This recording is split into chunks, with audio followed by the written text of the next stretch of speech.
Hi, welcome. This is the premiere episode of For the Love of Stories, a podcast in which we find weird stories in the public domain and read them to each other and see what we find.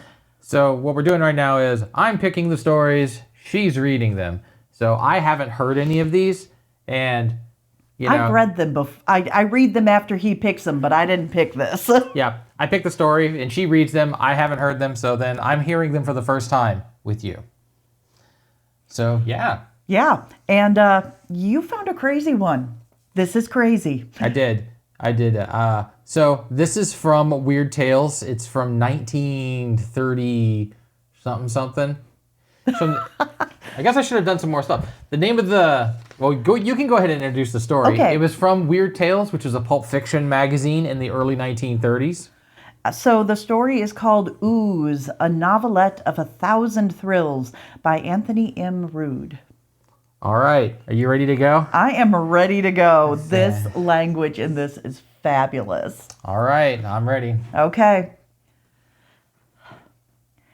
In the heart of a second-growth piney woods jungle of a southern Alabama, a region sparsely settled, save by backwoods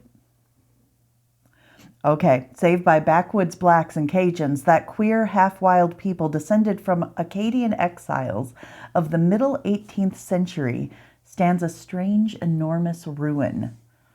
Interminable trailers of Cherokee rose, white-laden during a single month of spring, have climbed the heights of its 3 remaining walls. Palmetto fans rise knee-high above the base.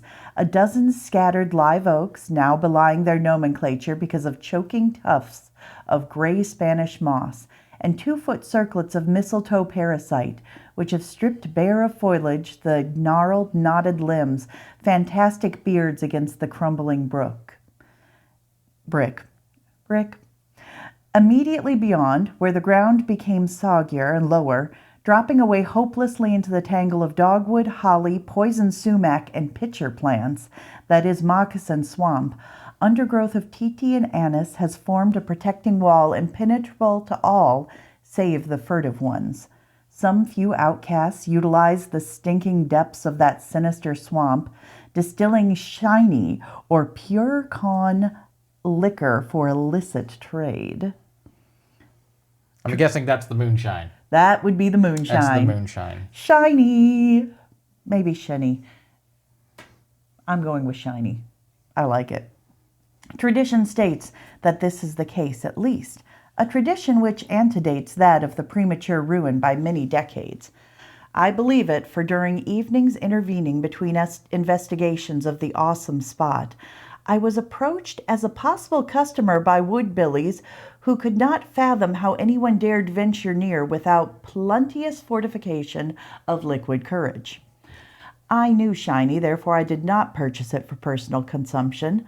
A dozen times I bought a quart or two merely to establish credit among the Cajuns, pouring away the vile stuff immediately into the sodden ground.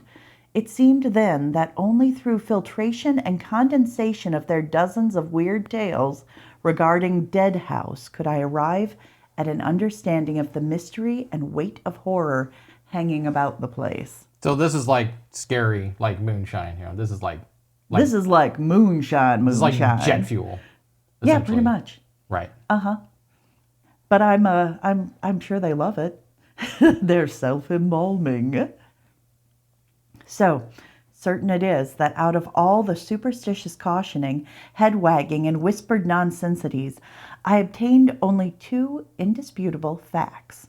The first was that no money and no supporting battery of 10-gauge shotguns loaded with chilled shot could induce either Cajun or darky of the region to approach within 500 yards of that flowering wall. The second fact I shall dwell upon later. Perhaps it would be as well, as I am only a mouthpiece in this chronicle, to relate in brief why I came to Alabama in this mission. I am a scribbler of general fact articles, no fiction writer as was Lee Cranmer, though doubtless the confession is superfluous. Lee was my roommate during college days. I knew his family well, admiring John Corliss Cranmer even more than I admired the son and friend, and almost as much as Peggy Breed, whom Lee married. Peggy liked me, but that was all. I cherish sanctified memory of her for just that much, as no other woman before or since has granted this gangling dyspeptic even a hint of joyous and sorrowful intimacy. Oh my. These words are Yeah, lovely. man. He's like, yeah, this chick, she just does it for me. She does it for me. I dig her, but Lee can have her. It's okay. This is gonna backfire, isn't it? I don't know. It might not. Maybe I'm reading too much into it first. Let's keep going. Just enjoy them. All right. Just enjoy them. Work kept me to the city. Lee, on the other hand, coming of wealthy family, and from the first earning from his short stories and novel royalties more than I wrested from editorial coffers, needed no anchorage. He and Peggy honeymooned a 4-month trip to Alaska, visited Honolulu next winter, fished for salmon on Kane's River, New Brunswick, and generally enjoyed the outdoors at all seasons. They kept an apartment in Wilmette near Chicago, yet during the first spring and fall seasons they were home. Both preferred to rent a suite at one of the country clubs to which Lee belonged. I suppose they spent thrice or 5 times the amount Lee actually earned, yet for my part I only honored that the two should find such great happiness in life and still accomplish artistic triumph. They were honest, zestful young Americans, the type, and pretty nearly the only type, $2 million cannot spoil. John Corliss Cranmer, father of Lee, though as different from his boy as a microscope is different from a painting by Remington, was even further from being dollar conscious. He lived in a world bounded only by the widening horizons of biological science. And his love for the two who would carry on that Cranmer name. Many a time I used to wonder how it could be that as gentle, clean-souled, and lovable a gentleman as John Corliss Cranmer could have ventured so far into scientific research without obtaining a small caliber of atheism. Few do. He believed in God and humankind. To accuse him of murdering his boy and the girl wife who had come to be loved as the mother of baby Elsie, as well as blood and flesh of his own family, was a gruesome, terrible absurdity. Whoa, this guy like went nuts and killed some people? Yes, Oh my. even when John Corliss Cranmer was declared unmistakably insane. Okay. All right. I know, we've got murder in the first few pages. Lacking a relative in the world, baby Elsie was given to me, and the middle-aged couple who had accompanied the three as servants about half of the known world. Elsie would be Peggy over again. I worshipped her, knowing that if my stewardship of her interests could make of her a woman of Peggy's loveliness and worth, I should not have lived in vain. And at 4, Elsie stretched out her arms to me after a vain attempt to jerk out the bobbed tail of Lord Dick, my tolerant old Airedale, and called me Papa. I felt a deep down choking. Yes, those strangely long black lashes someday might droop in fun or coquetry, but now baby Elsie held a wistful, trusting seriousness in depths of ultramarine eyes, that same seriousness which only Lee had brought to Peggy. Responsibility in one instant became double. That she might come to love me as more than foster parent was my dearest wish. Still, through selfishness, I could not rob her of rightful heritage. She must know in after years, and the tale that I would tell her must not be the horrible suspicion which had been handed about in common talk. I went to Alabama, leaving Elsie in the competent hands of Mrs. Daniels and her husband, who had helped care for her since birth. In my possession prior to the trip were the scant facts known to authorities at the time of John Corliss Cranmer's escape and disappearance. They were incredible enough. For, conducting biological research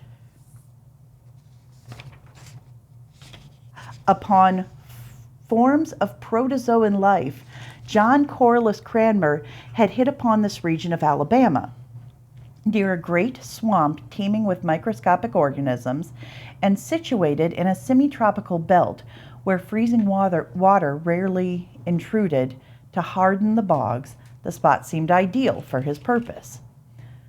Through Mobile, he could secure supplies daily by truck, The isolation suited, with only an octoroon man to act as chef, houseman, and valet.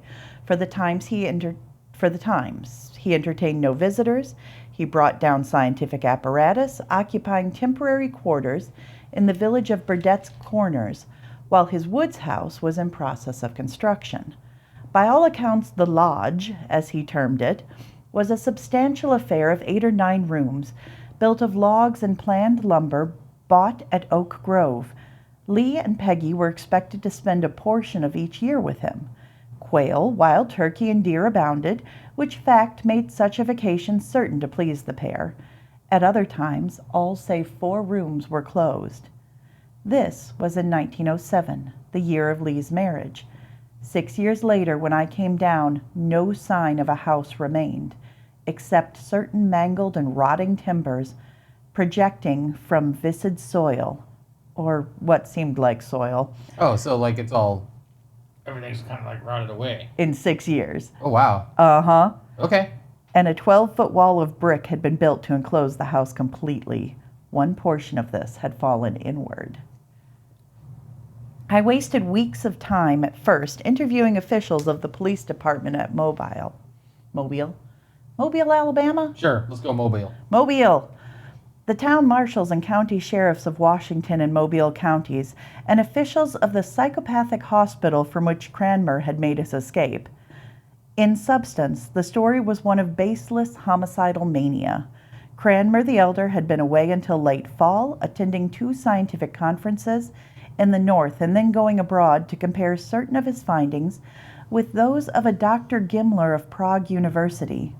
Unfortunately, Gimler was assassinated by a religious fanatic shortly afterward. The fanatic voiced virulent objection to all Mendelian research as blasphemous. This was his only defense. He was hanged. Search of Gimler's notes and effects revealed nothing save an immense amount of laboratory data on karyokinesis, the process of a chromosome arrangement occurring in the first growing cells of higher animal embryos.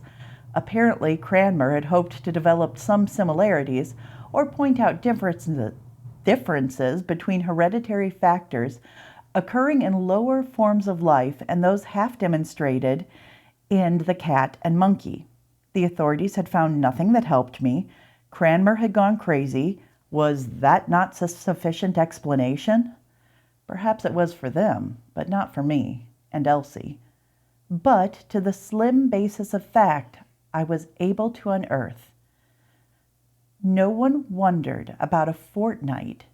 Oh, no one wondered when a fortnight passed without appearance of any persons from the lodge. Why should anyone worry? A provision salesman in Mobile called up twice, but failed to complete a connection. He merely shrugged. The Cranmers had gone away somewhere on a trip. In a week, a month, a year, they would be back. Meanwhile, he lost commissions, but what of it? He had no responsibility for those queer nuts up there in the piney woods. Crazy? Of course. Why should any guy with millions to spend shut himself up among the Cajuns and draw microscope-enlarged notebook pictures of what the salesman called germs? A stir was aroused at the end of the fortnight, but the commotion confined itself to building circles.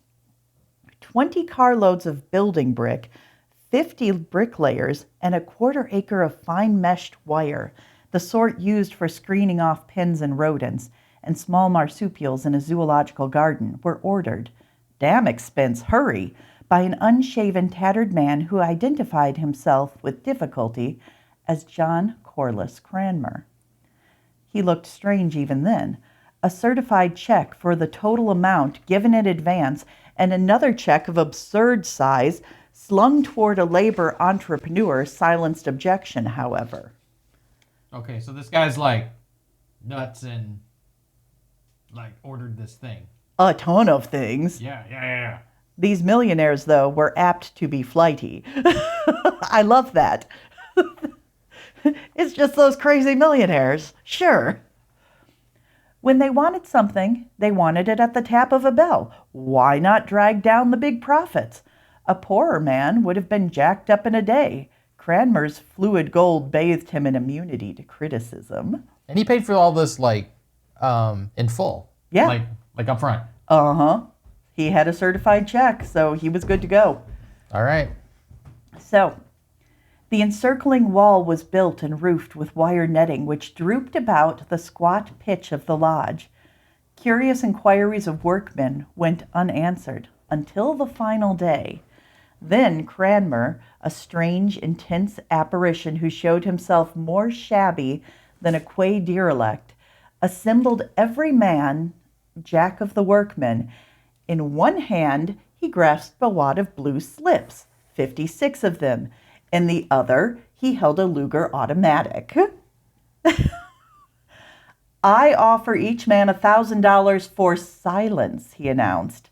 As an alternative, death.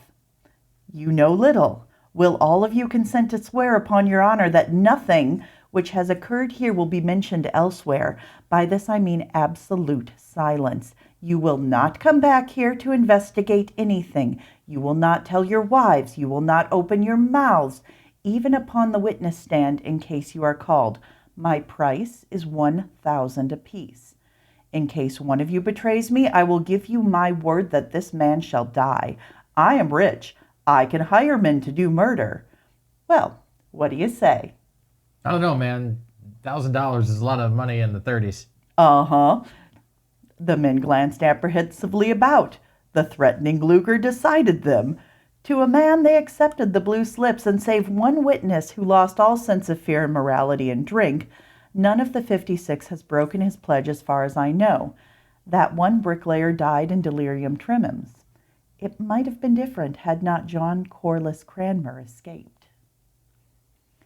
They found him the first time, mouthing meaningless phrases concerning an amoeba, one of the tiny forms of protoplasmic life he was known to have studied. Also, he leaped into a hysteria of self-accusation. He had murdered 2 innocent people. The tragedy was his crime. He had drowned them in ooze. Oh, God! Unfortunately for all concerned, Cranmer, dazed and indubitably stark and sane, chose to perform a strange travesty on high fishing 4 miles to the west of his lodge, on the further border of Moccasin Swamp. His clothing had been torn to shreds, his hat was gone, and he was coated from head to foot with gluey mire. It was far from strange that the good folk of Shanksville, who never had glimpsed the eccentric millionaire, failed to associate him with Cranmer.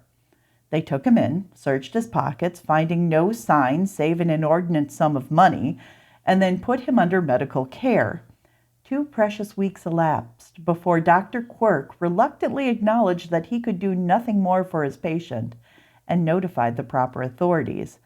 Then much more time was wasted. Hot April and half of still hotter May passed before the loose ends were connected.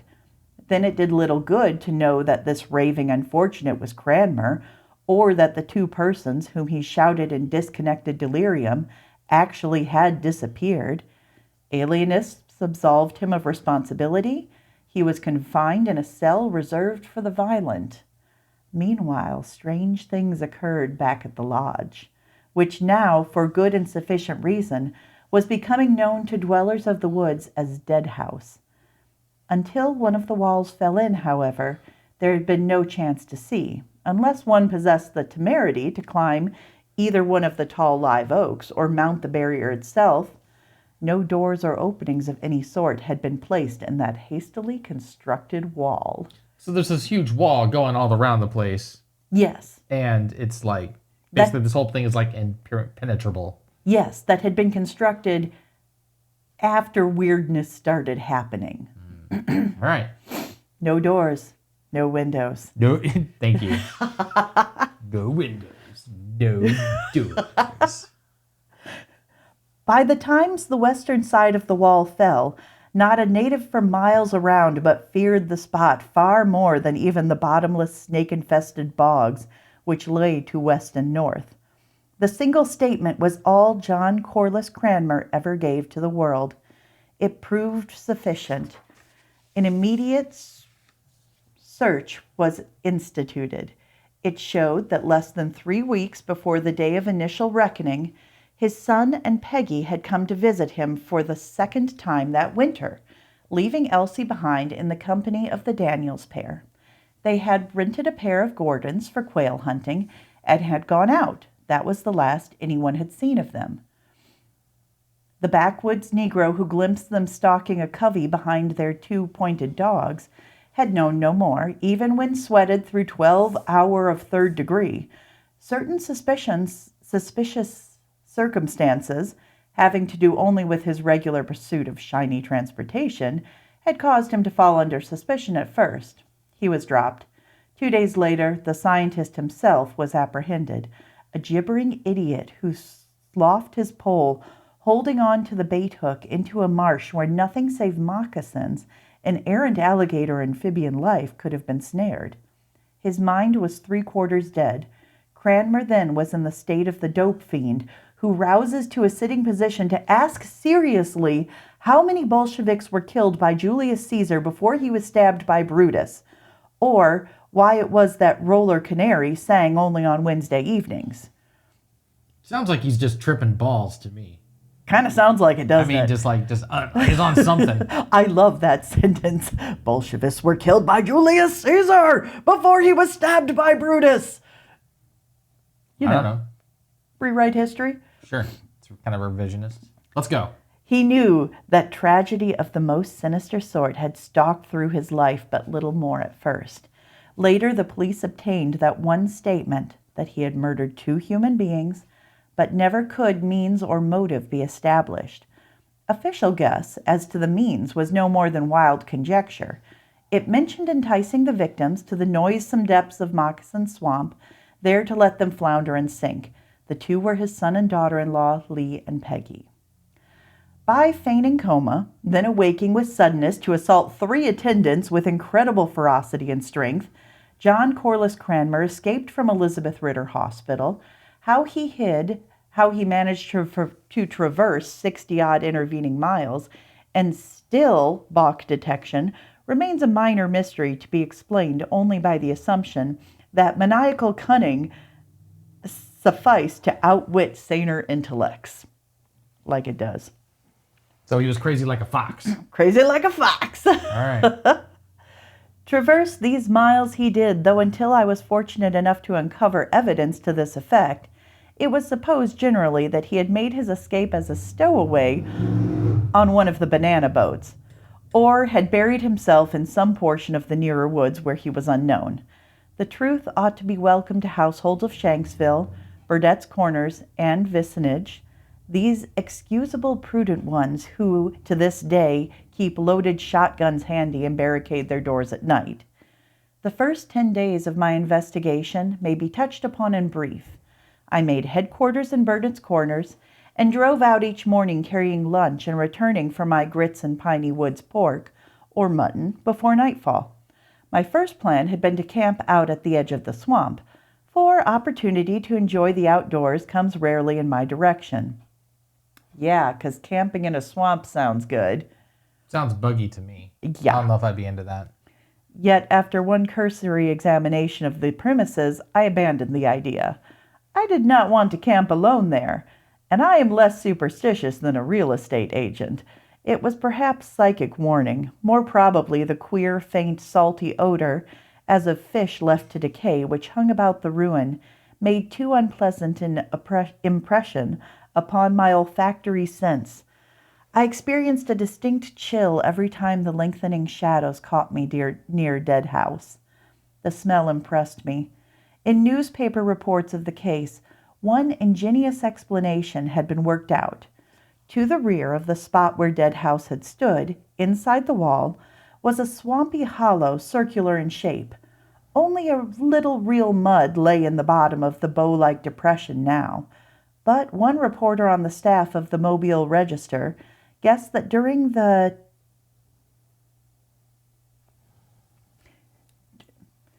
This is not the best printing. During the tenancy of the lodge, it had been a fish pool.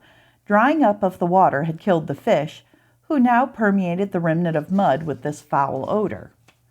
The possibility that Cranmer had needed to keep fresh fish at hand for some of his experiments silenced the natural objection that in a country where every stream held gar, pike, bass, and catfish, and many other edible varieties, No one would dream of stocking a stagnant puddle. After tramping about the enclosure, testing the queerly brittle, desiccated top stratus of earth within, and speculating concerning the possible purpose of the wall, I cut off a long limb of chinaberry and probed the mud. One fragment of fish spine would confirm the guess of that imaginative reporter. I found nothing resembling a pea-school skeleton, but established several facts. First, this mud crater had definite bottom only 3 or 4 feet below the surface of remaining ooze. Secondly, the fish stench became stronger as I stirred. Third, at one time the mud, water, or whatever had comprised the balance of content, had reached the rim of the bowl. The last showed by certain marks plain enough when the crusty 2-inch stratum of upper coating was broken away. It was puzzling. The nature of that thin, desiccated effluvium, which seemed to cover everything, even the lower foot or two of brick, came in for next inspection. It was strange stuff, unlike any earth I had ever seen, though undoubtedly some form of scum drained in from the swamp at the time of river floods or cloudbursts, which in this section are common enough in spring and fall. It crumbled beneath the fingers. When I walked over it, the stuff crunched hollowly. In fainter degree, it possessed the fishy odor also. I took some samples where it lay thickest upon the ground, and also a few where there seemed to be no more than a depth of a sheet of paper. Later, I would have a laboratory analysis made. Apart from any possible bearing the stuff might have upon the disappearance of my 3 friends, I felt the tug of article interest, that wonder over anything strange or seemingly inexplicable which lends the hunt for fact a certain glamour and romance all its own. To myself, I was going to have to explain sooner or later just why this layer covered the entire space within the walls and was not perceptible anywhere outside. The enigma could wait, however, or so I decided. Far more interesting were the traces of violence apparent on wall and what once had been a house. The latter seemed to have been ripped from its foundations by a giant hand, crushed out of semblance to a dwelling, and then cast in fragments upon the base of the wall, mainly on the south side, where heaps of twisted broken timbers lay in profusion. On the opposite side, there had been such heaps once, but only now charred sticks coated with that gray-black omnipresent coat of desiccation remained. These piles of charcoal had been sifted and examined most carefully by the authorities, as one theory had been advanced that Cranmer had burned the bodies of his victims, yet no sign whatsoever of human remains was discovered. The fire, however, pointed out one odd fact, which controverted the reconstruction made by detective months before. The latter, suggesting the dried scum to have drained in from the swamp, believed that the house timbers had floated out to the sides of the wall, there to arrange themselves in a series of piles. The absurdity of such a theory showed even more plainly in the fact that if the scum had filtered through in such a flood, the timbers most certainly had been dragged into piles preciously. Some had burned, and the scum coated their charred surfaces. What had been the force that had torn the lodge to bits as if in a spiteful fury? What had the parts of the wreckage been burned and the rest to escape? Why had the parts of the wreckage been burned and the rest to escape? Right here, I felt, was the keynote to the mystery, yet I could imagine no explanation that John Corliss Cranmer himself, physically sound, yet a man for who decades had led a sedentary life, could have accomplished such destruction unaided was difficult to believe. Oh, I get it. So he was like a kind of a weenie boy. Dude's a weenie scientist boy. Yeah, it's like yes, like skinny scientist. Yeah, and probably an old man. I'm guessing he's old man. He's in his 50s probably. 50s, early 60s would be my guess. Wait, he's married to Peggy though, right? No, Lee is married to Peggy. Lee's married. Sorry, I got that wrong. So John Corliss Cranmer is the dad. Mm-hmm. He's the scientist. Right. His son Lee is a writer and a roommate to this guy Who's married to Peggy. who's married to Peggy, They have a daughter together, named Elsie, Elsie, who is now living with our narrator. who's now living with our narrator, Right. and the Daniels who were taking care of her. Okay, I got it. We got it. Okay. So, Section 5. I turned my attention to the wall, hoping for evidence which might suggest another theory. That wall had been an example of the worst snide construction. Though little more than a year old, the parts left standing showed evidence that they had begun to decay the day the last brick was laid. The mortar had fallen from the interstices. Here and there a brick had cracked and dropped out. Fibrils of the climbing vines had penetrated crevices, working for early destruction. The one side already had fallen. It was here that the first glimmering suspicion of the terrible truth was forced upon me. The scattered bricks, even those which had rolled inward toward the gaping foundation lodge, had not been coated with scum. This was curious, yet it could be explained by surmise that the flood itself had undermined this weakest portion of the wall. I cleared away a mass of brick from the spot on which the structure had stood. To my surprise, I found it exceptionally firm. Hard red clay lay beneath. The flood conception was faulty. Only some great force, exerted from inside or outside, could have wreaked such destruction. When careful measurement, analysis, and deduction convinced me, mainly from the fact that the lowermost layers of brick all had fallen outward, while the upper portions toppled in, I began to link up this mystery and horrific force with the one which had rent the lodge asunder. It looked as though a typhoon or gigantic centrifuge had needed elbow room in ripping down the wooden structure. But I got nowhere with the theory, though in ordinary affairs I am called a man of too great imaginative tendencies. No less than 3 editors have cautioned me on this point. Perhaps it was the narrowing influence of great personal sympathy, yes, and love. I make no excuse, though, beyond a dim understanding that some terrific, implacable force must have made this spot his playground. I ended my 9th day of note-taking and investigation almost as much in the dark as I had been while 1,000 miles away in Chicago. Then I started among the darkies and Cajuns. A whole day I listened to yarns of the days which preceded Cranmer's escape from Elizabeth Ritter Hospital, days in which furtive men sniffed poisoned air for miles around Deadhouse. Oh, here we go. Here we This is like go. the miasma kind of thing. Uh-huh. All right, yeah. Finding the odor intolerable, days in which it seemed none possessed nerve enough to approach close, days when the most fanciful tales of medieval superstitions were spun. These tales I shall not give. The truth is incredible enough.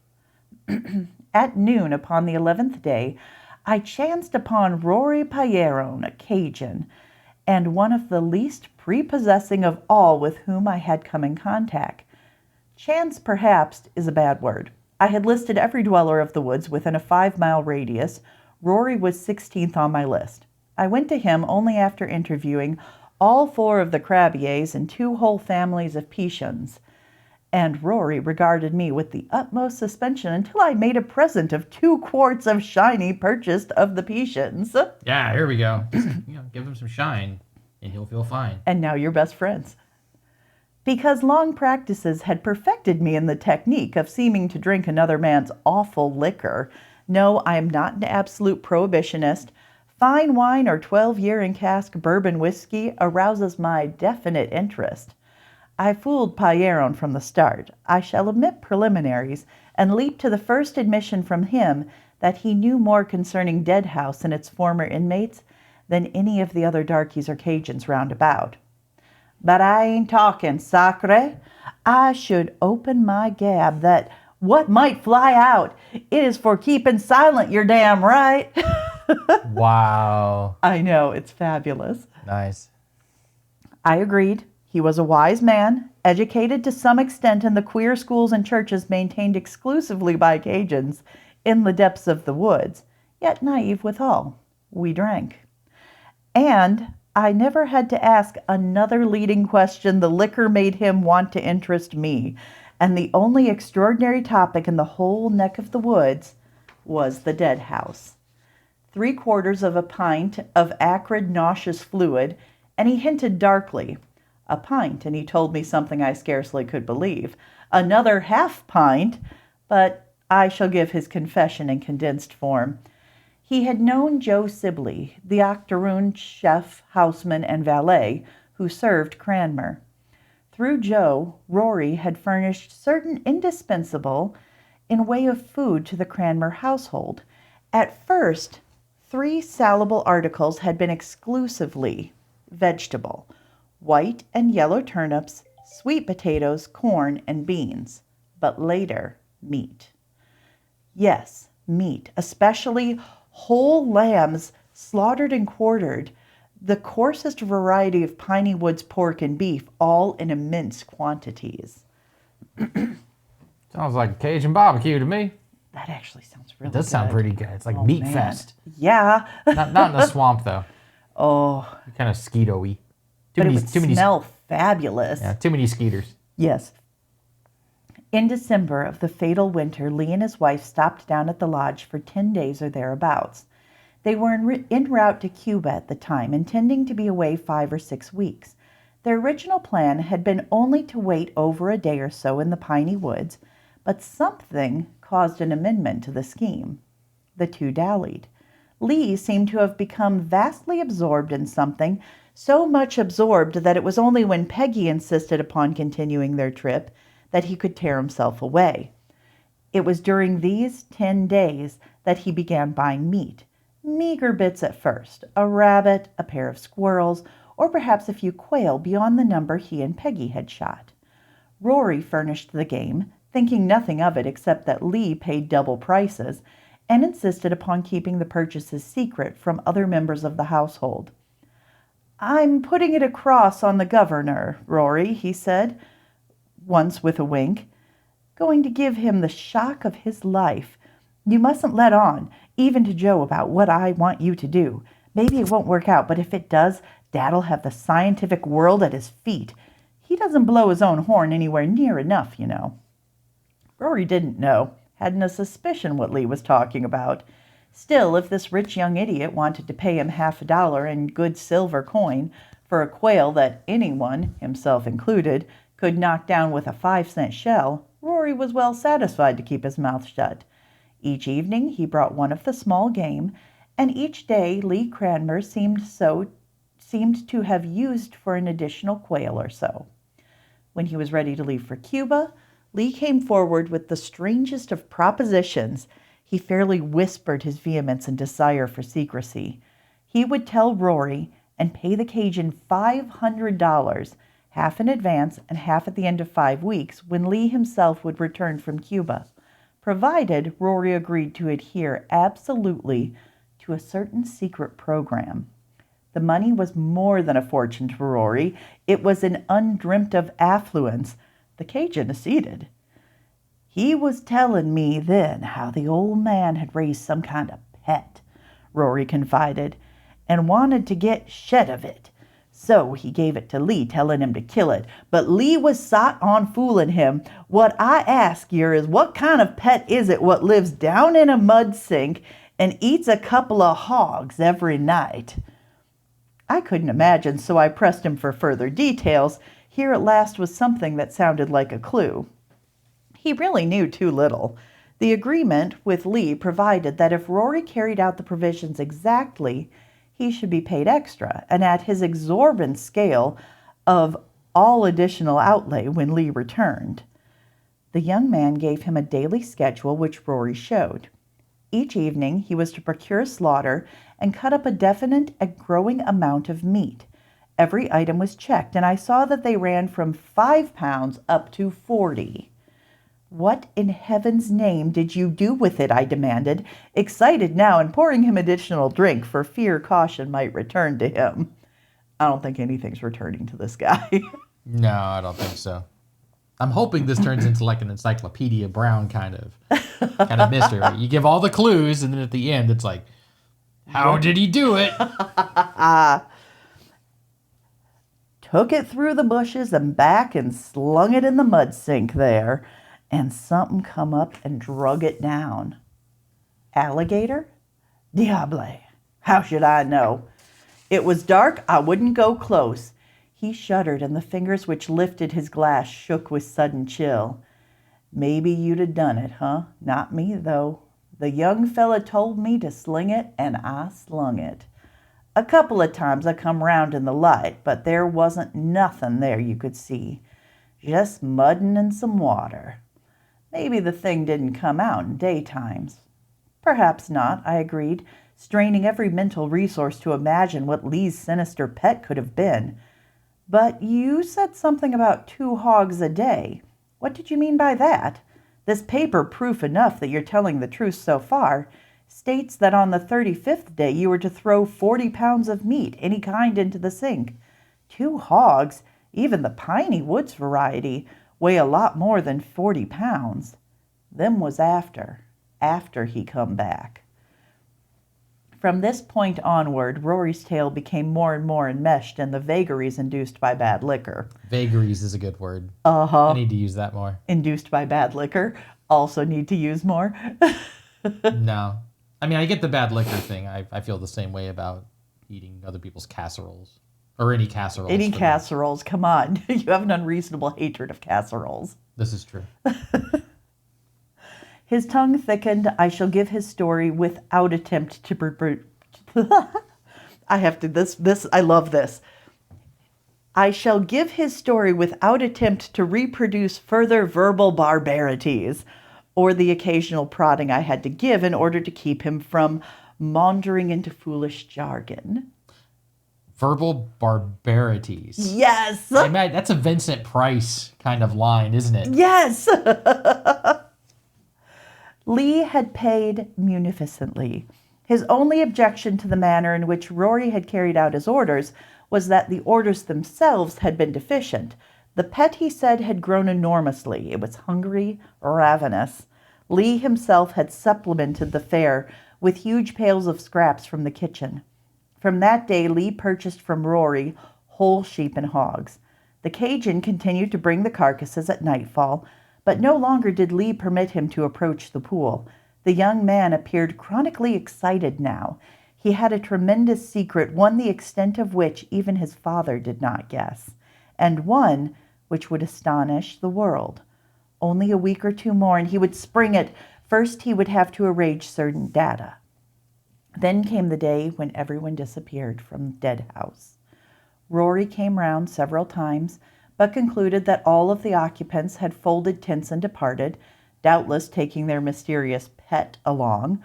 Only when he saw from a distance Joe, the octoroon servant, returning along the road on foot toward the lodge, did his slow mental processes begin to ferment.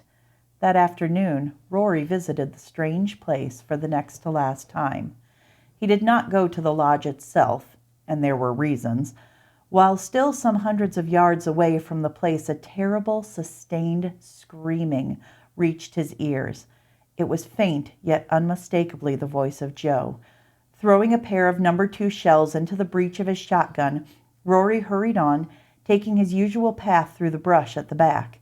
He saw, and as he told me, even shiny drunkenness fled his chattering tones, Joe the octoroon.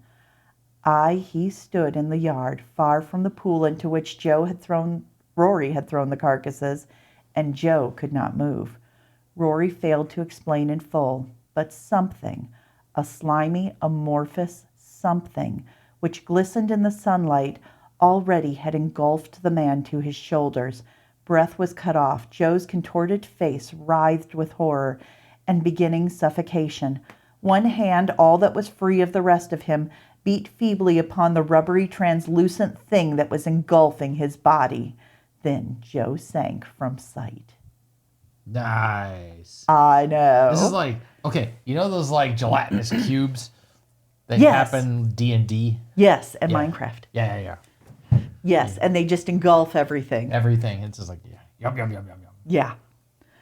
5 days of liquored indulgence passed before Rory, alone in his shaky cabin, convinced himself that he had seen a fantasy born of alcohol.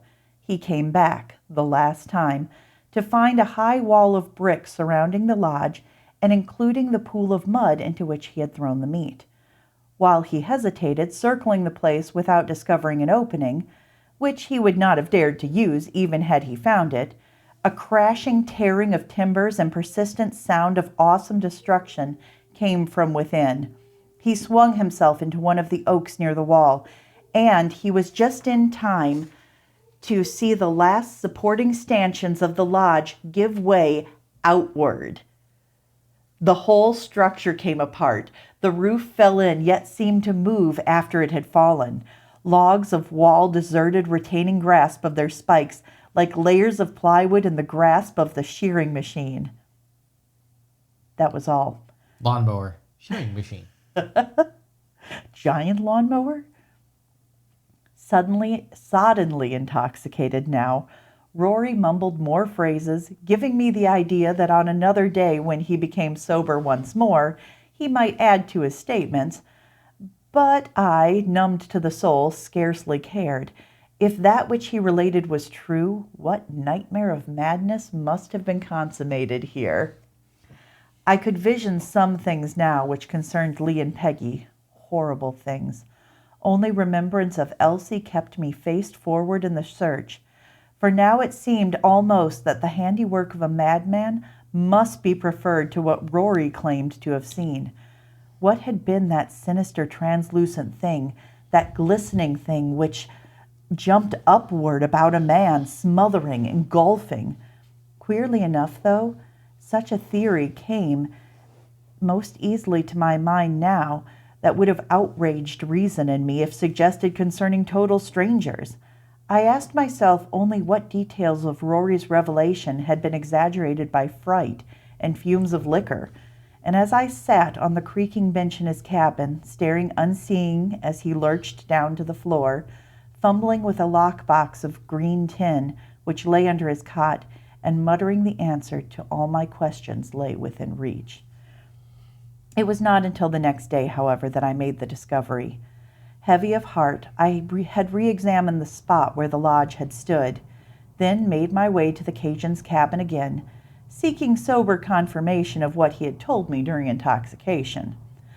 In imagining that such a spree for Rory would be ended by a single night, however, I was mistaken. He lay sprawled almost as I had left him. Only two factors were changed. No shiny was left, and lying open, with its miscellaneous contents strewed about, was the tin box. Rory somehow had managed to open it with the tiny key still clutched in his hand. Concern for his safety alone was what made me notice the box. It was a receptacle for small fishing tackle, of the sort carried here and there by any sportsman. Tangles of dowagiac minnows, spoon hooks, ranging in size to silver-backed number 8s, 3 reels still carrying line of different weights, spinners, casting plugs, wobblers, floating baits were spilled out upon the rough plank floor, where they might snag Rory badly if he rolled. I gathered them, intending to save him an accident. With the miscellaneous assortment in my hands, however, I stopped dead. Something had caught my eye. Something laying flush with the bottom of the lockbox. I stared and then swiftly tossed the hooks and other impediments upon the table. What I had glimpsed there in the box was a loose-leaf notebook of the sort used for recording laboratory data, and Rory scarcely could read, let alone write. Feverishly, a riot of recognition, surmise, hope, and fear bubbling in my brain, I grabbed the book and threw it open. At once I knew that this was the end. The pages were scribbled in pencil, but the handwriting was that precise chirography I knew as belonging to John Corliss Cranmer, the scientist. Could he not have obeyed my instructions? Oh, God, these were the words at the top of the first page which met my eye. I need to know. Let's go. Because knowledge of the circumstances, the relation of which I pried out of the reluctant Rory only some days later, when I had met him in Mobile as a police witness for the sake of my friend's vindication, is necessary to understanding. I shall interpolate. Rory had not told me everything. On his last visit to the vicinage of Dead House, he saw more. A crouching figure, seated Turk fashion on top of the wall, appeared to be writing industriously. Rory recognized the man as Cranmer, yet did not hail him. He had no opportunity. Just as the Cajun came near, Cranmer rose, thrust the notebook which had rested across his knees into the box. Then he turned, tossed outside the wall both the locked box and a ribbon to which he attached the key. Then, his arms raised toward heaven, for 5 seconds he seemed to invoke the mercy of power beyond all of man's scientific prying, and finally leapt inside. Rory did not climb to investigate. He knew that directly below this portion of the wall lay the mud sink into which he had thrown chunks of meat. This is a true transcription of the statement I inscribed, telling the sequence of actual events at Dead House. The original of the statement now lies in the archives of the Detective Department. Cranmer's notebook, though written in a precise hand, yet betrayed the man's insanity by incoherence and frequent repetitions. My statement has been accepted now, both by alienists and by detectives who had entertained different theories in respect to the case. It quashes the noisome hints and suspicions regarding 3 of the finest Americans who ever lived, and also one queer supposition dealing with supposed criminal tendencies in poor Joe the Octoroon. John Corliss Cranmer went insane for sufficient cause. As readers of popular fiction know well, Lee Cranmer's forte was the writing of what is called, among fellows in the craft, the pseudo-scientific story. In plain words, this means a yarn based upon solid fact in the field of astronomy, chemistry, anthropology, or whatnot, which carries to logical conclusion unproved theories of men who devote their lives to searching out further nadirs of fact. Okay, wait a minute. This is like proto sci-fi then. This is science fiction before it was coined as science fiction. Yes. So this is written in the 30s. So that was the question. When was the term science fiction actually coined? Well, okay, so in a prologue to the book The Great Divorce, C.S. Lewis refers to it as scientifiction. Scientifiction? Scientifiction. Okay. So I don't know when science fiction was popularized, but this style has been around for a while. Yeah, clearly. So Lee Cranmer, the writer, this is what he liked. He liked fiction, but scientifiction, or pseudo-scientific stories. In certain fashion, these men are allies of science. Often they visualize something which has not been imagined, even by the best of men from whom they secure data, thus opening new horizons of possibility. In a large way, Jules Verne was one of these men in his day. Lee Cranmer bade fair to carry on the work in worthy fashion, work taken up for a period by an Englishman named Wells, but abandoned for stories of a different and, in my humble opinion, less absorbing type. Lee wrote 3 novels, all published which dealt with such subjects. 2 of the 3 secured from his own father's labors, and the other speculating upon the discovery and possible uses of atomic energy. Upon John Corliss Cranmer's return from Prague that fatal winter, the father informed Lee that a greater subject than any with which the young man had dealt now could be tapped. Cranmer Sr. had devised a way in which the limiting factors in protozoic life and growth could be nullified. In time, and with cooperation of biologists who specialized upon karyokinesis and embryology of higher forms, he hoped to put the theory in pragmatic terms to be able to grow swine the size of elephants, quail or woodcock with breasts from which 100 weight of white meat could be cut away, and steers whose dehorned heads could butt at the 3rd story of a skyscraper.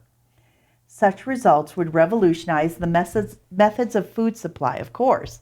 It also would hold out hope for all undersized specimens of humanity, provided only that if factors inhibiting growth could be deleted, some method of stopping gianthood also could be developed. Cranmer the Elder, through use of an undescribed in the notebook growth medium, of which one constituent was agar-agar, and the use of radium emanations, had succeeded in bringing about apparently unrestricted growth in the paramecium protozoan, certain of the vegetable growths, among which were bacteria, and in the amorphous cell of protoplasm known as the amoeba. The last, a single cell containing only a nucleus, and a space known as the contractile vacuole, which somehow aided in throwing off particles impossible to assimilate directly. This point may be remembered in respect to the piles of lumber near the outside walls surrounding the dead house. So really, we just did we were messing around with nuclear material to grow giant organisms. Radium! All this stuff. Okay. Are you going to let me finish the story? Yeah, and then we'll talk about that. We're coming back to this. We're coming back to it. When Lee Kramer and his wife came to visit John Corliss Cranmer, he showed his son an amoeba, naturally an organism visible under low-power microscope, which he had absolved from natural growth inhibitions. This amoeba, a rubbery amorphous mass of protoplasm, was the size then of a large beef liver. It could have been held in two cupped hands placed side by side. How large could it grow? Asked Lee, wide-eyed and interested. So far as I know, answered the father, there is no limit now. It might, if it got food enough, grow to be as big as the Masonic Temple. But take it out and kill it. Destroy the organism utterly, burning the fragment, else there is no telling what might happen. The amoeba, as I have explained, reproduces by simple division. Any fragment remaining might be dangerous. Lee took the rubbery, translucent giant cell, but he did not obey orders. Instead of destroying it as his father had directed, Lee thought out a plan. Suppose he should grow the organism to tremendous size. Suppose, when the tale of his father's accomplishments were spread, an amoeba of many tons weight could be shown in evidence. Lee, of somewhat sensational cast of mind, determined instantly to keep the secret the fact that he was not destroying the organism, but encouraging its further growth. Thought of possible peril never crossed his mind. He arranged to have the thing fed, allowing for normal increase in size in an abnormal thing. It fooled him only when in growth it grew more rapidly. When he came back from Cuba, the amoeba partially filled the whole of the mud sink hollow. He had to give it much greater supplies. The giant cell came to absorb as much as 2 hogs in a single day. During daylight, while hunger was appeased, it never emerged, however. That remained, for the time that he could secure no more food near at hand to satisfy its ravenous and increasing appetite. Only instinct for the sensational kept Lee from telling Peggy, his wife, all about the matter. Lee hoped to spring a coup which would immortalize his father and surprise his wife terrifically. Therefore, he kept his own counsel, and made bargains with the Cajun Rory, who supplied food daily for the shapeless monster of the pool. The tragedy itself came suddenly and unexpectedly. Peggy, feeding the 2 Gordon setters that Lee and she used for quail hunting, was in the lodge yard before sunset. She romped alone as Lee himself was dressing. Of a sudden, her screams cut the still air. Without her knowledge, 10-foot pseudopods, those flowing tentacles of protoplasm sent forth by the sinister occupant of the pool, slid out and around her puttered ankles. Yes. For a moment she did not understand. Then at first suspicion of the horrid truth, her cries rent the air. Lee at that time, struggling to lace up a pair of high shoes, straightened, paled, and grabbed a revolver as he dashed out. In another room, a scientist, absorbed in his note-taking, glanced up, frowned, and then, recognizing the voice, shed his white gown and came out. He was too late to do aught but gasp with horror. In the yard, Peggy was half engulfed in a squamous, rubbery something. At first glance, he could not analyze. Lee, his boy, was fighting with the sticky folds and slowly, surely losing his own grip upon the earth. John Corliss Cranmer was by no means a coward. He stared, cried aloud, then ran indoors, seizing the first two weapons which came to hand, a shotgun and a hunting knife, which lay in sheath in a cartridged belt across hook of the hall tree. The knife was 10 inches in length and razor keen. Cranmer rushed out again. He saw an indecent fluid, something which as yet he had not had time to classify, lumping itself into a 6-foot-high center before his very eyes. It looked like one of the microorganisms which he had studied, one grown to frightful dimensions, an amoeba. There, some minutes, suffocated in the rubbery folds, yet still apparent beneath the glistening ooze of this monster, were two bodies. They were dead. He knew it. Nevertheless, he attacked the flowing, senseless monster with his knife. Shot would do no good, and he found that even the deep, terrific slashes made by his knife closed together in a moment and healed. The monster was invulnerable to ordinary attack. A pair of pseudopods sawed out his ankles, attempting to bring him low. Both of these he severed and escaped. Why did he try? He did not know. The two whom he had sought to rescue were dead, buried under folds of this horrid thing he knew to be his own discovery and fabrication. Then it was that revulsion and insanity that came upon him. There ended the story of John Corliss Cranmer, save for one hastily scribbled paragraph, evidently written at the time Rory had seen him atop the wall. May we not supply with assurance the intervening steps? Cranmer was known to have purchased a whole pen of hogs a day or two following the tragedy. These animals never were seen again. During the time the wall was being constructed, is it not reasonable to assume that he fed the giant organism within to keep it quiet? His scientist brain must have visualized clearly the havoc and horror which could be wrought by the loathsome thing if it ever were driven by hunger to flow away from the lodge and prey upon the countryside. With the wall once in place, he evidently figured that starvation, or some other means which he could supply, would kill the thing. One of the means had been made by setting fires to several piles of the disgorged timbers. Probably this had no effect whatever. The amoeba was to accomplish still more destruction. In the throes of hunger, it threw its gigantic formless strength against the house walls from the inside. Then every edible morsel within was assimilated, the logs, rafters, and other fragments being worked out through the contractile vacuole. During some of its last struggles, undoubtedly, the side wall of brick was weakened, not to collapse, however, until the giant amoeba no longer could take advantage of the breach. In final death lassitude, the amoeba stretched itself out in a thin layer over the ground. There it succumbed, though there is no means of estimating how long a time intervened. The last paragraph in Cranmer's notebook, scrawled so badly that it is possible some words I have not deciphered correctly, read as follows. In my work, I have found the means of creating a monster. The unnatural thing in turn has destroyed my work and those whom I hold dear. It is in vain that I assure myself of innocence of spirit. Mine is the crime of presumption. Now, as expiation, worthless though it may be, I give myself. It is better not to think of that last leap and the struggle of an insane man in the grip of the dying monster.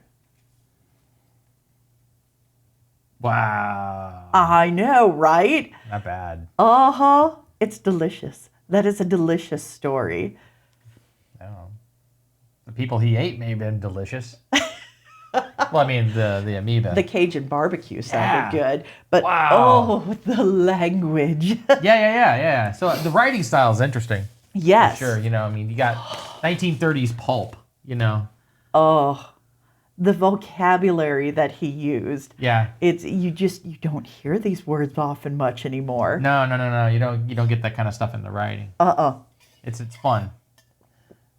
Yeah. Okay. Yeah. So, couple things, man. All right. What'd you get? What'd you get out? You picked the story. This did. is all you. I did, and I had no idea what did you do? What did you unleash upon the world? What were we getting ourselves into on this one? Actually, what's interesting to me is It's written in the 1930s. Yes. Or this is the early 30s. And this is, what was it called? It was called pseudo Pseudoscience. something. I should have written It was down. better than pseudoscience. Yeah, it was like pseudo. Okay. Yeah. Pseudo-scientific story. Pseudo scientific story. Yeah, that's what he called it. Pseudo-scientific story. Scientific story. In plain words, Scientific a story. yarn based on solid fact in the field of astronomy, chemistry, anthropology, or whatnot. Whatnot. Yeah. Which carries to logical conclusion unproved theories of men. I like that Oh, it sure. carries to logical conclusion No, just- unproved You're theories. just making crap up, though. I mean, that's fine. But it's that logical. extrapolating. Yeah. You're Logically, extrapolating. No, what's hilarious about this is like this is all. Actually, if you think about it as science fiction, this is where things really get fun. Yes. Because first of all, you have this whole trope that happens in sci-fi of, nuclear whatever, genetically modifying things into monsters. I mean, everything in the 1950s is based on that. Yeah. Godzilla, like basically all the kaiju are based on that. It's like, oh, nuclear bomb went off. Oh, actually, no, that's not true. I mean, isn't Godzilla? He's not made from nuclear stuff. He was awakened by the bombs.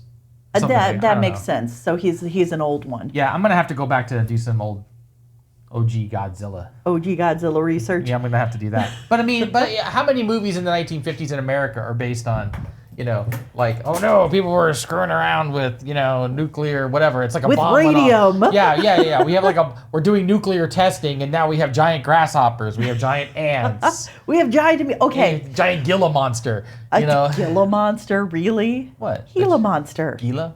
Gila monster. Gila? It's a Gila monster. Starts with the G. I know it does, but it's Spanish. I'm not Spanish. I do not Gila presume monster. to. I'm not doing any kind of cultural appropriation on. That's a weak argument. That's a weak argument. My point is that you have this whole thing, right? And this is like Yes. a couple of decades before we get into that whole thing that happens in the 1950s, right? Uh-huh. I kind of like the idea that it wasn't just that he grew something to giant size. It's that he limited the factors that would impede its normal growth. Like he limited the factors that would keep it from growing too big. Oh, yeah. Yeah, I It's was like, ooh, nice yeah. touch. Yeah. there's method to this madness. Oh, sure. But I mean, realistically, amoeba can't ever go that big. Well, and realistically, I mean, what he was going for was, let's get a swine the size of Yeah, of course. a skyscraper. But when you actually think about it, there's no way the blood vessels could carry blood to all aspects of a creature that large. It's funny that he mentions Jules Verne, Okay. because Jules Verne already did this in Mysterious Island. Did he really? Yeah. Oh, I gotta read Mysterious Yeah. Island. Well, we saw the movie. Oh, right. Remember, because Nemo is, he's on the island, he's screwing around. You have the giant bees, because the whole thing is, all right, I'm not gonna try to end war with my crazy powerful submarine. Maybe if I, Grow giant chickens. basically. He grew a giant chicken. He had the giant birds. He had the giant crab and Spider of the sea. Spooky spiders of the sea. So he had that. He did the giant crabs. He did the giant bees. So there's lots of honey. So he'd already done this. Yes. And that was Jules Verne. So whenever Mysterious Island was written, Oh. which would probably been in the 1800s. Okay. I don't remember his last thing that he ever did. But yeah. So Interesting. I think, so we're kind of doing a variation on that, except this time it's like, oh, what if it goes bad? I don't think they ever explicitly say it was nuclear stuff in... When did they start doing nuclear stuff? Well, I mean, they were messing around with nuclear stuff like in the, when did that start? When did Madame Curie was doing stuff? See, now I'm like Googling. 'Cause yeah, I'm just, yeah. I don't know. So I know that the field was really getting going in the 1930s because Enrico Fermi did his first nuclear reaction in the 1930s. Okay. A sustained nuclear reaction. Because that's what's kind of set off this, basically an arms race. Because Einstein did his famous letter and said, this could be used to create a really powerful weapon. And, the Germans are doing their thing. So we just got into this nuclear race and, rest is history on that. So this novelette was written in 1923. Fantastic. Okay. So this is the 20s. This is the 20s. So this is even earlier. Uh-huh. Okay. So when did Jules Verne write Mysterious Island? Ooh, let me look.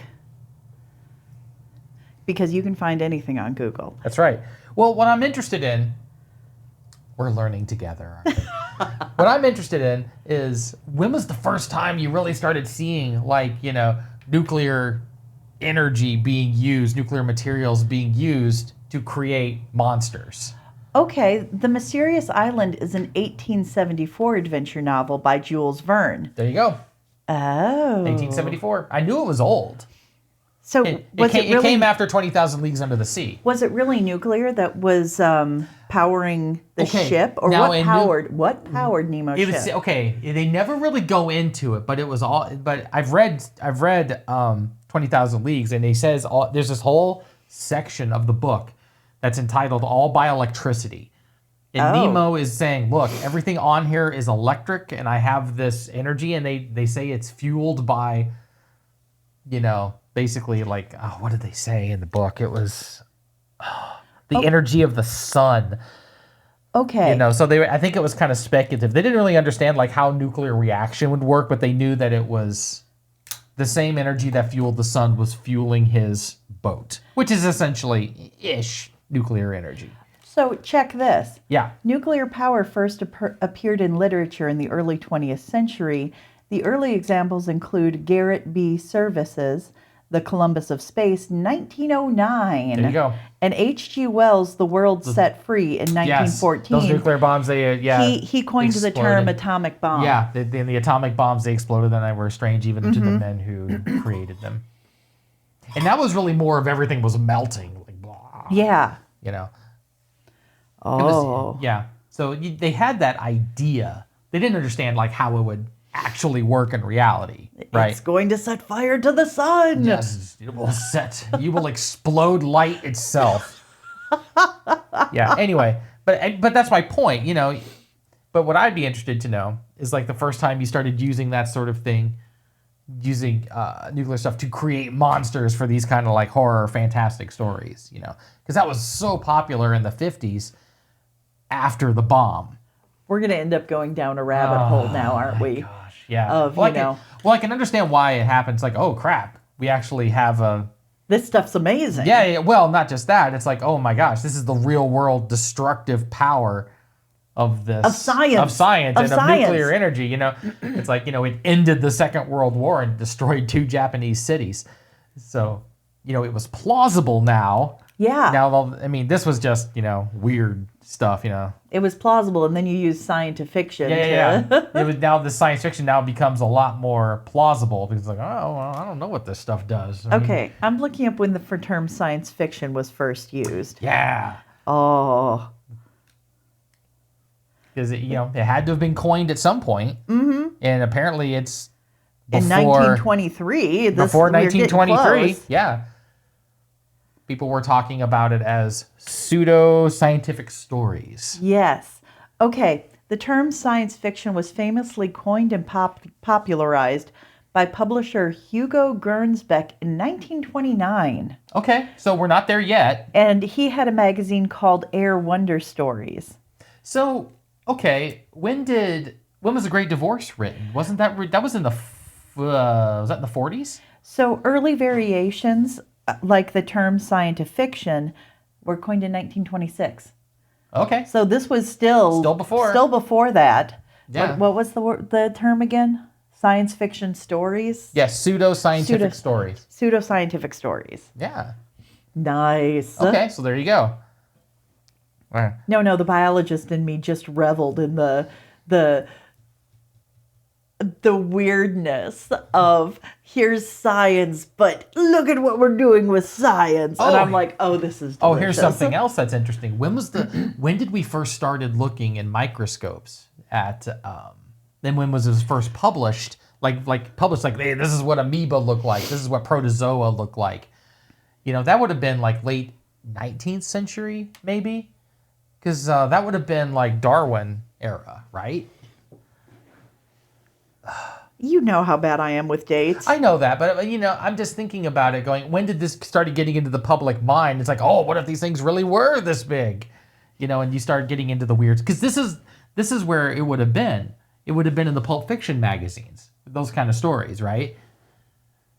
The earliest record of an organism resembling amoeba was produced in 1755. Yeah. Okay, but it would have been. The average Joe wouldn't have known anything about that, right? When did the masses really start understanding what that was, or how weird it was, or when you start seeing insects for the first time, like up close, and seeing compound eyes and like fangs and things. Okay, the compound eyes of a spider. Creepy. Yeah, it's all creepy. Oh, I'm sure we'll get some good spider stories doing this too. Let's not do that. The thing is, it's going to be something that's not spidery sounding, and it's like, oh crap, I just picked a spider story. And then you have nightmares. Yeah, I don't like spiders. No, I don't do that. There are weirder things to be afraid of. Bears, Yeah. So I like that. Okay. So the other thing I liked was like the use of details on things. And not only that, is we start getting lists of details. The tackle box near the end was interesting because it's like, wow, you're going through all the number 8 spinner. Like, who cares? Like, why are we doing this? And I thought, you're getting paid by the word, aren't you? Well, two things. One, okay. Two things. This is my speculation. He's doing the details, this long list of stuff. So when you get to the thing that's off, it's more noticeable. That's my thought. I just thought it was just padding because he's getting paid by the word. I have Sesame Street running through my head now. Which of these things is not like the other? Oh, sure. But that's my point. I think you could do it that way, but I don't know, man. I just like, I bet we could pad this out. No. I actually like that as a thing in writing. Okay. Because I've other authors have done it, and in the book Coraline, they Mrs. Spink and Miss Forcible are pulling stuff out of the dish, and it lists off all the weirdness that comes out of the dish. Yeah. I mean, it paints the picture of the weirdness. Well, it paints the picture of the randomness of the two crazy old ladies living in the house. I mean, I think of like the junk dishes that I have, and I'm like, oh, look, here's that DS game, and here's the bubble gum from last week. But in this story, he's pulling stuff out of a tackle box that belong in a tackle box. Yeah. And I think the interesting thing is it also shows why he was picking stuff up. He wasn't just sorting through this, Cajun stuff.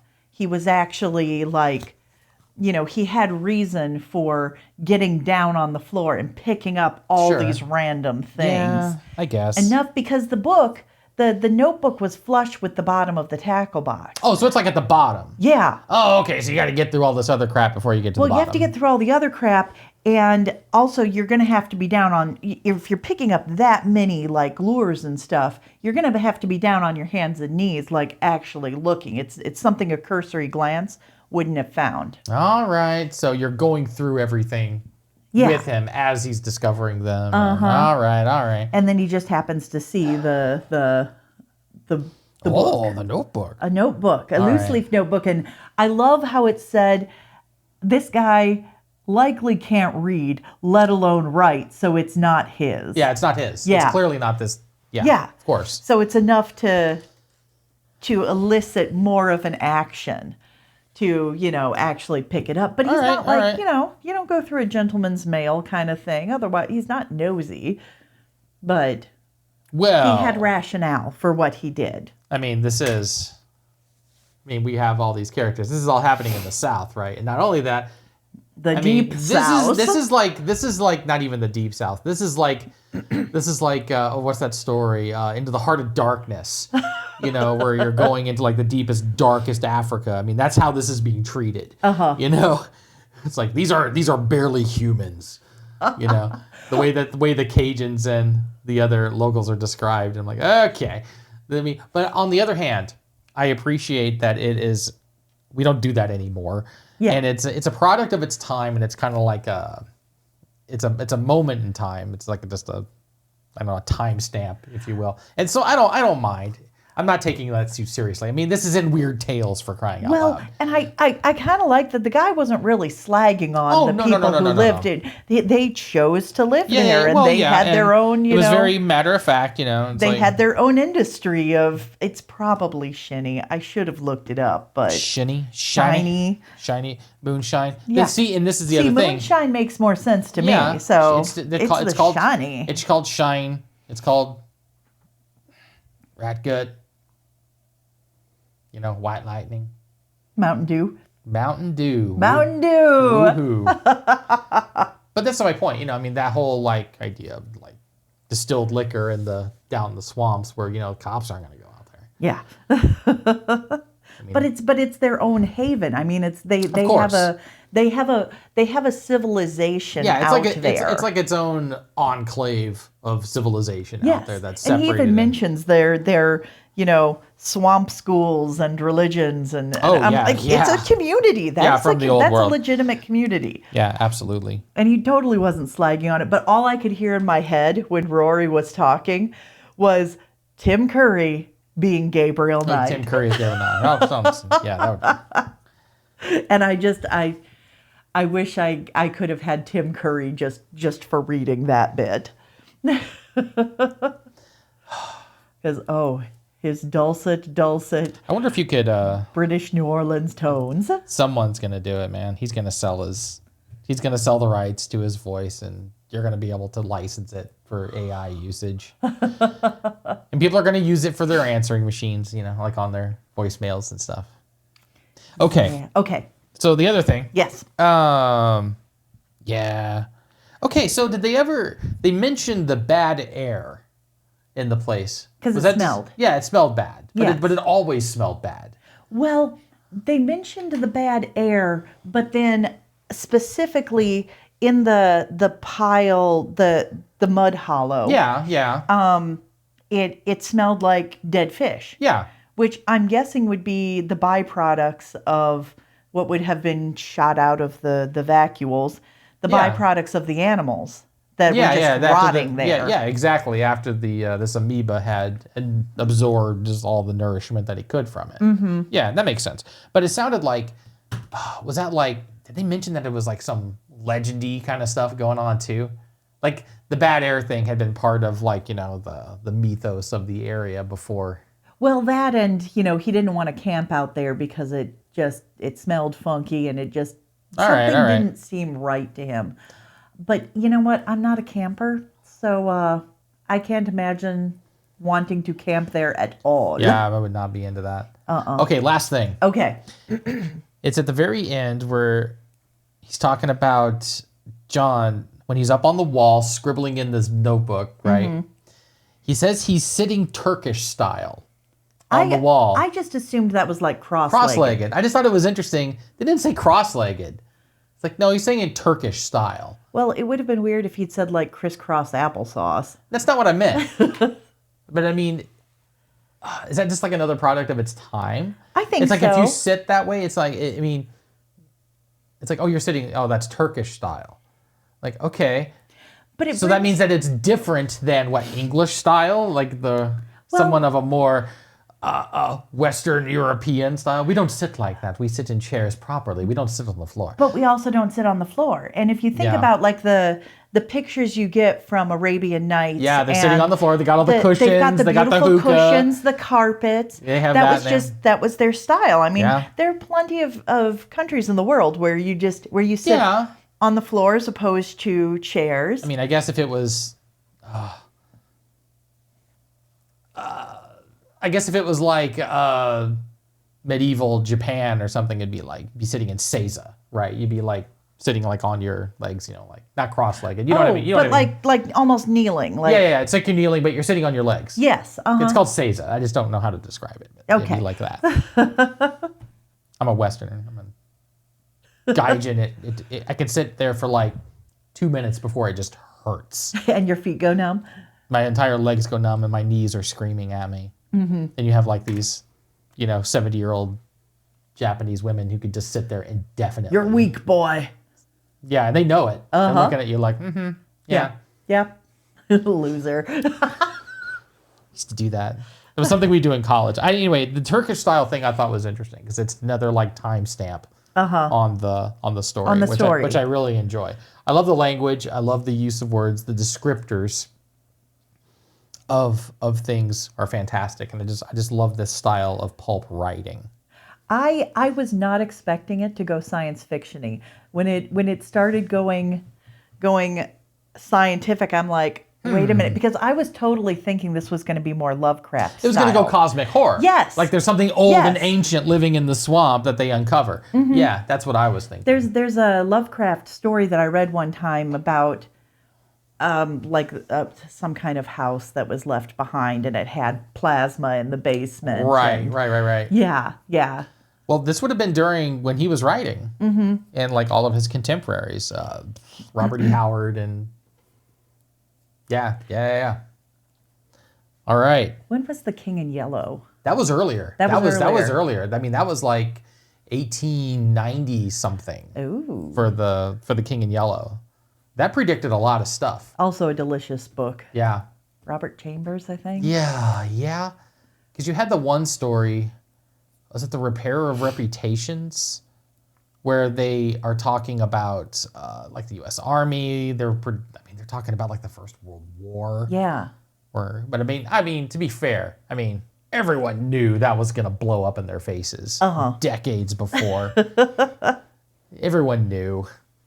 But they had like the subways and some other interesting things in that book, in that story. That was really cool. All right, you have anything else? No, I thoroughly enjoyed it, and I cannot wait to see what you find for me next week. This was a long one. This was a little longer one. We'll go a little shorter next time, just so we can to kind of discuss some more stuff that's happening. But Apparently, this is the novelette should have tipped us off, where it says a novelette of 1,000 thrills. yeah. I don't know. That's a little longer than a short story. Yeah, I don't know what the word count is, but we're doing this from. This is all in the public domain, so a lot of these are This is literally like a printed scan. Oh my god. Of the original thing. So this is. And there were some words I'm like, wait, what is that? Yeah. I couldn't tell if it was the scan problem or the printer problem. Yeah, no, it was the. Yeah, because this is being scanned. This was published 103 years ago. 103 years ago. 103 years ago. This was done. Wow. Yeah. Oh, that just makes me think I'm old because I'm just like, oh, 1920, that was 80 years ago. Yeah, no. No. Yep. No, it wasn't. Oh, You wish it was. in my head, I'm 23. So, yeah. All right. So, This was delicious. that was fun. Thank you. All right. So, we will be back with another one. And, oh, man, I'm going to have to find something. Something delicious. Yes. Something delicious. Something fun. Something, maybe a little change of pace on the genre, but we're still going pulp, man. Oh, yeah. Yeah. We're still going to do some of this weird. I like the weirdness. The Weird Tales is actually kind of it's a spectrum of kinds of stories Yes. that's in it. So it's kind of a catch-all but it's all in this style. We will find stuff. So it'll be good. All right. So All right. until next time, we'll see you later. Bye.